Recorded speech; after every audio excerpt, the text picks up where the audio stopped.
수입보다는 이제 길게 그냥 네. 5%씩 매년 그게 쌓이고 쌓이면 그게 네. 10년이면 또 그게 얼마죠? 상당한 이제 수익률이 되니까 그런 의미에서 이제 또 매력적이고, 그 다음에 이게 지금의 어떤 미국 경제가 계속 이 수준을 유지하기에는 뭐 쉽지 않을 거니까, 네. 이 금리 상황에서는. 그러면 다시 이제 금리가 하락하면서 국채 가격이 올라갈 거니까 네. 이거 두 가지 요인에서 다 이제 좀 매력적이다라고 네. 보시는 것이죠. 뭐 유일한 리스크는 환율인데, 유일한 네. 리스크는 제가 잘못 표현했고 리스크가 많죠. 네. 그렇죠. 불확실성은 많지만 환율을 고려해야 되는데, 기축통화인 달러의 특성상 몇 년에 한 번씩은 이렇게 돌아오니까.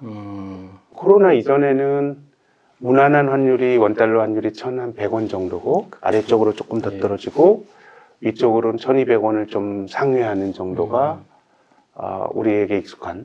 그 시점에서는 한 1,200원대의 달러 포지션을 잡으면 그게 뭐 예컨대 뭐 1,050원까지 떨어지는 경우 있어요. 네. 근데 아까 말씀드린 어떤 위기가, 뭐 심지어 트럼프가 당선됐을 때도 확 1,200원 넘어가고 2년에 한 번씩은 오니까 네.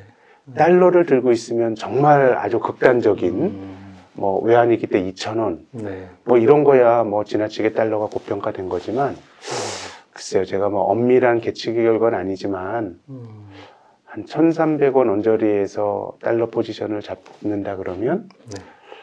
그게 예전에 한 1,200원 정도 되는 정도 레벨이 아닐까. 그러면은 일시적으로 저는 환에서 손해볼 리스크 되게 크다고 보는데요. 네. 근데 아까 말씀드린 것처럼 주식 투자하기에 좋은 시기는 없고요. 그건 내가 위험을 사는 행위고, 그걸 내가 알 수 있다고 생각하면 안 돼요. 그래서 말씀드리지만 자산 배분의 차원에서 내가 한국 자산만 특히 많이 가지고 계신 분이라 그러면 네. 한번 고려해 볼 만한 매력적인 금리라고 저는 봅니다. 달러 얘기 조금만 더 해볼게요. 이게 사실 작년하고 올해 이렇게 보면 그 달러 부패입니다. 거의 진짜. 네, 네. 뭐 그냥 모든 통화들이 뭐 유로나 엔 뭐 할 거 없이 별로고요. 뭐 이머징의 위안도 뭐 전혀 힘을 못 쓰고 있어가지고, 아까 이제 내년 한 그 뭐 중간쯤에는 아무래도 달러가 좀 이렇게 하락하는 구간이 올 거다라고 이렇게 말씀하셨는데, 그게 이제 연준의 어떤 통화정책 선회하고 이제 맞물려 있기 때문에 그렇게 보시는지, 아니면 네. 아무래도 이게 환율이라는 게 상대가 있기 때문에 네. 미국 경제도 이제는 좀 이제 힘들어진다. 뭐 그 두 가지가 같이 뭐 같은 이야기인데요. 네. 네. 어떻게 뭐 어떤 배경이신지. 네, 저는 그렇게 봅니다. 그러니까 이제 지금은 지금 정도의 금리가 유지만 돼도 미국 경제에서 뭔가 좀 삐그덕거리는 요인이 나올 수 있는 측면이 하나가 있고요. 그리고 또 한 가지는 이제 그 경기 차원에서도 예. 올해 미국 성장률이 올 초 시작할 때는 뭐 1% 안 되는 걸로 출발했는데, 그러게요. 이제 지금 컨센서스는 2.1까지 갔어요. 예. 그럼 이거 미국의 잠재 성장률을 웃도는 거거든요. 네. 그러니까 참 이상한 거죠. 이렇게 금리를 올렸는데 작년과 올해 경기가 잠재 성장률을 상회한다는 거는. 맞아요. 근데 이제 그렇게 보면 확률적으로 제 생각에는 내년도는 미국 경제는 좀 둔화될 여지가 있고요. 특히 금리가 유지되면 유지될수록. 그리고 한국은 올해 뭐 1% 초반 성장할 것 같은데 역대 5번째로 낮은 성장률입니다. 굉장히 안 좋은 시기를 보냈고, 내년에 우리 경제가 뭐 대단히 탄력적으로 좋아질 거냐 그런 자신은 없지만 뭐 반도체나 이런 걸 생각을 하면 한국의 성장률은 조금 더 개선이 될 여지가 있는 것 같고요. 그렇게 보면 저는 내년도에는 뭐 다른 통화와 달러는 잘 모르겠고 원화는 좀 달러보다 강해지지 않을까라는 생각을 갖고 있습니다. 야, 올해 참 상저하고 상저하고 이야기를 참 많이 했는데 이게 참 상저하저가 돼버려가지고 이게 탄성이 없어요. 그러니까요. 네, 내년도도 뭐 경기가 좋아진다 그래도. 그러니까 이게 중국은 이제는 이게 뭐 거의 중국 경제가 둔화하는 게 변수라기보다 좀 상수처럼 상수가 되어가는 됐죠. 것 네. 같고, 거기다가 이제 미국 경제가 그러면 좀 얌전하게 식어주면 달러도 좀 약해질 수가 있는데, 이게 또 급하게 미국 경제가 또 달러가 강해질까요? 그렇게 과거에는 또 그랬었죠. 예, 위험자산 회피 안전선언 또 이래 버리면 또 이게 또 이머징 통화는 또 유독 또 안 좋아질 위험도 있고 한데 리세션 위험까지는 우리가 미국 경제를 내년 바라볼 때 그것까지 뭐 상정하고서 이렇게 우리가 갈 이유가 있을까요? 아니면 이게 너무 이제 균형론적인로 보면 이렇게 뜨거운 게 예, 이게 뭐 경제가 하드랜딩 한다고 볼 근거들은 별로 없는데 네. 근데 앞서 말씀드린 것처럼 진짜 심각한 침체는 대체로 이 금융 시스템이나 자산 시장에서 오는 경우도 많았거든요. 네. 또 자산 시장이 또 은행에 부담이 되고 뭐 이런 거기 때문에 그래서 저는 그래서 아까 좀 곱게 둔화가 되기 위해서는 돈을 좀 적게 써야 되는데 근데 저는 그게 좀 리스크가 있다고 보는 게 너무 이 단편적인 비교일 수도 있는데 2차 대전 이후로 미국은 이제 패권국이었지 않습니까? 그렇죠. 근데 미국이 큰 헤게모니를 가졌던 시기가 한 3번 정도 있었던 것 같아요. 네. 2차 대전 이후로 한 60년대 중반까지. 그리고 90년대도 동서냉전 중식이 되고 예. 미국이 뭐 그냥 원탑이었고요. 또 최근 한 10여 년이 그런 것 같습니다. 네. 근데 또 이 세 시기의 공통점은 전미경제연구소 MBER이라는 데서 이제 미국 경기 사이클을 자기들이 정리를 해주잖아요. 네. 확장. 네. 근데 이 세 시기가 미국 경제가 100개월 이상 팽창했던 건국 이후 3번밖에 없는데 이게 다 이 시기예요. 경제가 되게 좋았고 또 국제사회에서도 미국의 영향이 컸던 건데 네. 근데 이제 영향력이 약해질 때 나타났던 중요한 특징은 재정 적자입니다. 그게 또 전쟁과도 결부가 되고요. 60년대 2차 대전 이후 60년대 중반까지 뭐 소위 자본주의 황금기라고 불렸던 그 시절에 그때는 이제 미국의 민주당이 아주 정신적으로 민주당이 세상을 지배했던 케인즈 경제학이 지배했던 정부가 많은 걸 해야 된다라고 생각했던 시기였고요. 미국 진보주의자들의 로망이 아주 정점에 달한 게 케네디 사후 대통령이 올렸던 존슨이 위대한 사회 만든다라고 하는 복지국가 모델을 그레이트 소사이어티 하면서 재정 지출이 늘어나고요. 그러다가 베트남전에 깊숙이 개입하게 됩니다. 전쟁은 돈 먹는 하마이고요. 그 미국이 너무 잘 나가다 보니까 이 소프트 파워가 약해집니다. 막 상대를 막 보는 거죠. 그래서 60년대 중반까지만 하더라도 미국은 파시즘과 나치즘으로부터 세상을 지킨 아주 정의로운 나라였는데 베트남에서의 양민학살 같은 것들이 발생하면서 양키 고음이라고 하는 얘기가 60년대 후반에 나옵니다. 뭐 그러면서 뭐 재정적자 장기화되고 인플레가 생기다가 또 오일 쇼크 겹치면서 구조화되면서 미국이 가졌던 2차 세계대전 이후 1차 헤게모니가 약해지고요. 90년대 미국이 뭐 7, 80년대 헤매다가 뭐 90년대는 정치적으로나 심지어 재정 수지도 뭐 거의 균형까지 갔잖아요. 그랬는데 2000년대 초에 미국이 좀 쇠하는 과정도 저는 아들 부시 대통령이 너무 감세를 세게 했다고 봅니다. 정부가 돈 쓴 건 아니지만 IT 버블로 막 이뤘던 시절에 감세를 해주면서 재정 적자가 생기고요. 그리고 전쟁했죠. 9.11 테러 직후에. 그 당시에 또 부시 대통령은 약간 불통의 상징처럼 특히 이라크 공격할 때는 유럽 사람들, 프랑스 같은 경우는 굉장히 각을 세웠거든요. 그러니까 굉장히 미국의 소프트 파워가 그때 약간 부시 대통령이 고집불통처럼 됐고요. 그럼 지금도 저는 좀 기시감이 느껴지는 게 바이든이 돈을 너무 쓰고 있죠. 또 사실상 간접적으로 2개의 전쟁에 개입을 하고 있고요. 이 전비 지출과 재정 적자도 제 생각엔 가벼워 볼 게 아닌 게 지난 회계연도에 미국의 재정 적자가 1조 6천억 달러인데 우크라이나에 들어온 게 1,000억 불입니다. 그럼 한 7% 정도가 전쟁하면서 재정 적자를 늘린 건데 한 해 재정 적자의 7%가 네. 우크라이나에. 그리고 또 지금 이스라엘과 우크라이나 추가 지원안 이거 지금 바이든 행정부가 하원에 던져놨잖아요. 그것도 한 1,000억 불 정도 되거든요. 전쟁이라고 하는 거는 진짜 한 번 발을 들여놓으면 지출을 끊을 수가 없어요. 이건 생사가 걸려 있는 거기 때문에.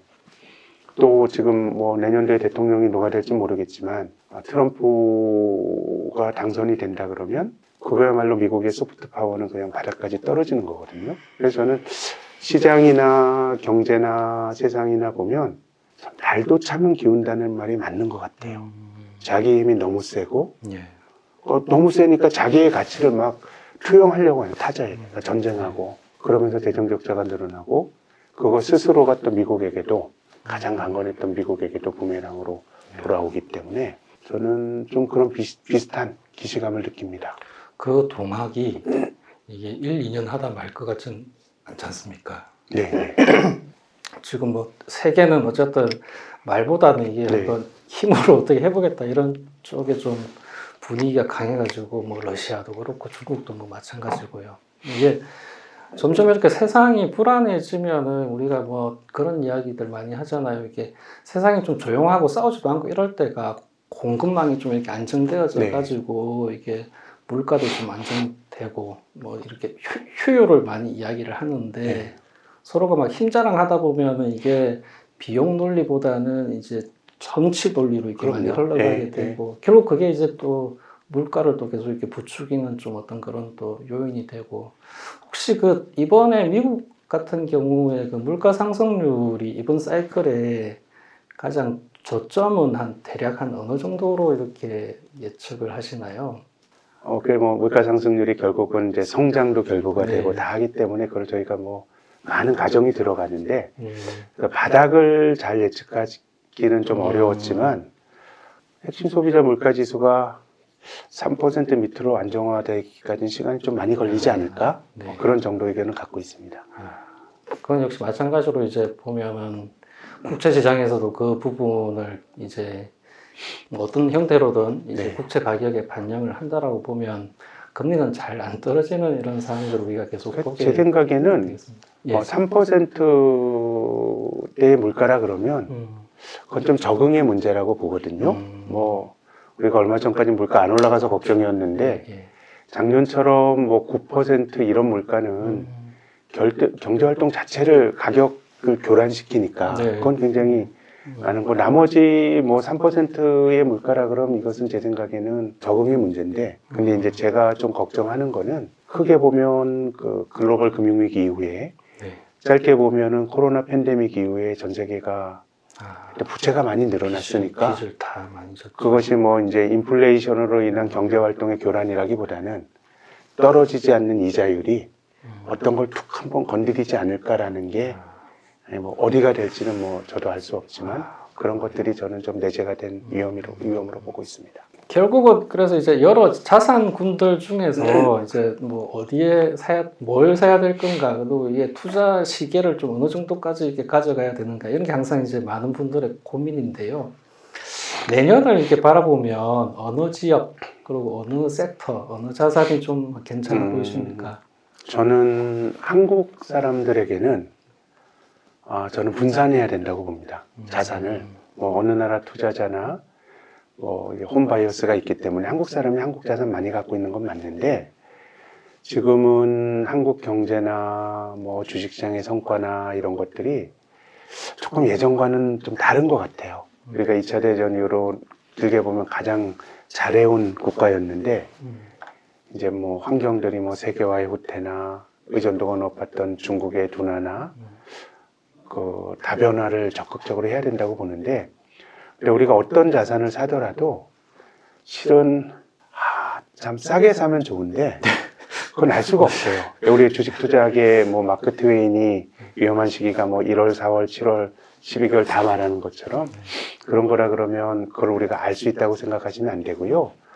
조금 분산으로 특히 달러 자산 같은 경우는 뭐 저의 예상으로는 내년도 중반 정도가 되면 어찌됐건 미국이 탈이 났건 아니면 금리 인상의 효과로 경기가 소프트 랜딩이 됐건 시장 금리가 떨어질 수 있고 연준의 통화 정책도 바뀔 수 있기 때문에 상반기보다는 하반기에 원달러 환율이 조금 더 많이 떨어지지 않을까라는 생각인데 근데 그것 또한 저의 예상일 따름이니까 적립식으로 특히 자산이 없는 분은 그걸 맞추려고 하는 건 무망한 일이라고 봐요. 그렇게만 하시는 게 좋을 것 같고 주식 쪽에서는 그동안 잘 나갔던 종목들보다 만약에 미국 자산을 뭐 미국 주식도 자산 배분 관점에서 할 수가 있는데 최근에 미국에서 나타났던 특징이 쏠림이 되게 컸었어요.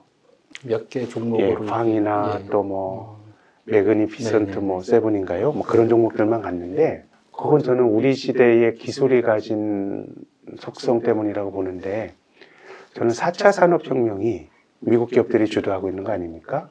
파이를 늘리냐에 대해서 되게 좀 회의적인 생각 갖고 있어요. 1차 산업혁명은 동력기관. 예. 이건 새로운 게 만들어진 거고요. 2차 산업혁명은 전기. 이런 것도 생산성 확 높이는 거고요. 예. 3차 산업혁명은 인터넷, 이것도 우리 삶을 없던 게 만들어진 건데 4차 산업혁명은 기존 기술의 조합이고 또 새로운 걸 만든다기보다는 비효율을 효율로 바뀌는 과정에서 그 효율을 쟁취한 사람은 대박이지만 네. 그것이 본질적으로 새로운 수요라기보다는 기존의 비효율적인 수요를 뺏어오는 거예요. 우리가 뭐 다다 논란도 그렇고요. 뭐 쿠팡이 우리 생활에 이제 뭐 필수제가 됐지만 그 이면에는 주가가 못 오른 이마트 같은 게 있는 거거든요. 그러다 보니까 그런 종목 갖고 올라가는데 저는 미국의 중소형주를 말씀드리고 싶은데 결국은 특정한 섹터만 가고 특정한 종목들만 위너만 가고 네. 상당수 패배자가 나오니까 쏠림이 나타났는데 이제 저는 이 4차 산업혁명이라는 것보다는 미국이 어쨌든 밸류체인을 자기들이 강압적으로 막 재편하지 않습니까? 네. 그러면서 미국의 GDP 대비 투자 비중이 근 20%가 됐어요. 그럼 미국은 진짜 좀 팽창을 하는 쪽으로. 그래서 저는 미국의 빅테크주들은 좀 비싸 보이고요. 네. 중소형주들은 정말 역사적으로 갭이 많이 벌어졌기 때문에 뭐 미국의 중소형 주식들 이런 쪽이 이것도 역시 자산 배분 관점에서 주식 어차피 한국 주식 사나 미국 주식 사나 미국 주식이 안 될 때 한국 주식이 됐던 적은 2002년도 한 6개월밖에 없어요. 그때 이제 김대중 정권에서 내수부양 정책을 쓰면서 우리 GDP가 엄청 좋았거든요. 지나고 나서 카드 버블 붕괴란 부메랑으로 들어왔지만 근데 미국이 안 될 때는 한국이 다 안 됐었어요. 네. 그럼 이제 한국 주식의 장기 성과 별로 안 좋잖아요. 그래서 한국은 거품 많이 빠졌다고 보지만 그래도 자산을 한국 주식 많이 들고 있는 분이라 그러면은 저는 미국의 중소형주를 좀 배분 관점에서 네. 한번 생각해 뭐 펀드로 투자해야 된다고 봅니다. 몇 차례 어떤 아주 단기적인 그런 리쇼링이 아니라 네. 미국 제조업 자체의 어떤 부활 이렇게까지도 이제 바라보고서 우리가 저는 그렇게 산업 봅니다. 연간 효과가 이제 커질 수 있는 네. 그런 쪽으로 러셀 2000 우리 소위 말하는 그렇죠. 그쪽이겠죠. 뭔가 확장이 예. 돼야 중소형주 컨셉의 종목들이 올라가는데요. 아, 근데 이제 이런 상징성이 있죠. 뭐 잠재 성장률이야 매우 가정적인 추론이 많이 들어가는 거라서 우리가 뭐 그것을 절대시할 건 아니지만 내년에 한국보다 미국의 잠재 성장률 높은 걸로 IMF 추정했잖아요. 네. 예. 오늘 우리가 준비한 이야기는 여기까지입니다. 앞으로도 저기 센터장님 자주 좀 나오셔가지고 이렇게 인사이트 있는 말씀 좀 많이 나눠주셨으면 좋겠습니다. 자주 나오면 미천이 딸려서요. 그래서 뭐 오 기자님과 대화하는 거 좋아하니까 가끔 불러주시면 오겠습니다. 예, 감사합니다. 네, 고맙습니다. 예. 네.